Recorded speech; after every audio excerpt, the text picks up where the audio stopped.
بے شک اللہ کا وعدہ سچا ہے، پس دنیا کی زندگی تم کو دھوکے میں نہ ڈال دے، اور نہ وہ بڑا فریب دینے والا شیطان تمہیں اللہ کے بارے میں کسی طرح کا فریب دے۔ مومنو، شیطان کے قدموں پر نہ چلنا، اور جو شخص شیطان کے قدموں پر چلے گا تو شیطان تو بے حیائی کی باتیں اور برے کام ہی بتائے گا۔ اور اگر تم پر اللہ کا فضل اور اس کی مہربانی نہ ہوتی تو ایک شخص بھی تم میں پاک نہ ہو سکتا، مگر اللہ جس کو چاہتا ہے پاک کر دیتا ہے، اور اللہ سننے والا ہے، جاننے والا ہے۔ اور بعض لوگ ایسے ہیں جو اللہ کی شان میں علم کے بغیر جھگڑتے اور ہر شیطان سرکش کی پیروی کرتے ہیں، جس کے بارے میں لکھ دیا گیا ہے کہ جو اسے دوست رکھے گا تو وہ اس کو گمراہ کر دے گا اور دوزخ کے عذاب کا رستہ دکھائے گا۔ اور فضول خرچی سے مال نہ اڑاؤ، کہ فضول خرچی کرنے والے تو شیطان کے بھائی ہیں، اور شیطان اپنے پروردگار کی نعمتوں کا کفران کرنے والا یعنی ناشکرا ہے۔ اور کتاب میں ابراہیم کا ذکر کرو، بے شک وہ نہایت سچے تھے، پیغمبر تھے۔ جب انہوں نے اپنے باپ سے کہا کہ ابا، آپ ایسی چیزوں کو کیوں پوچھتے ہیں جو نہ سنیں اور نہ دیکھیں اور نہ آپ کے کچھ کام آ سکیں؟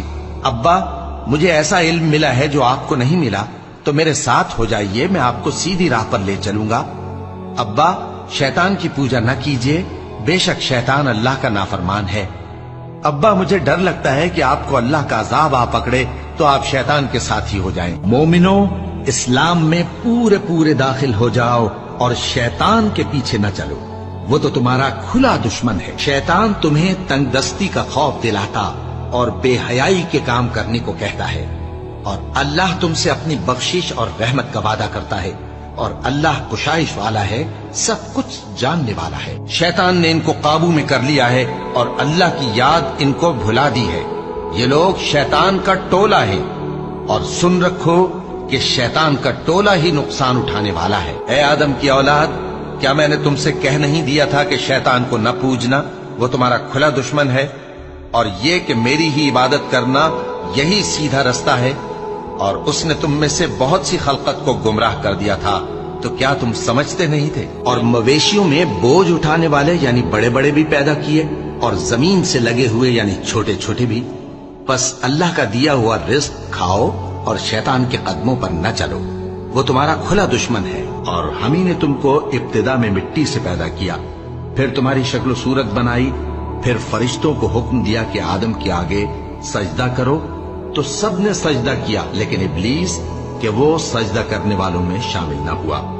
اللہ نے فرمایا، جب میں نے تجھ کو بھی حکم دیا تھا تو کس چیز نے تجھے سجدہ کرنے سے باز رکھا؟ اس نے کہا کہ میں اس سے افضل ہوں، مجھے تو نے آگ سے پیدا کیا ہے اور اسے مٹی سے بنایا ہے۔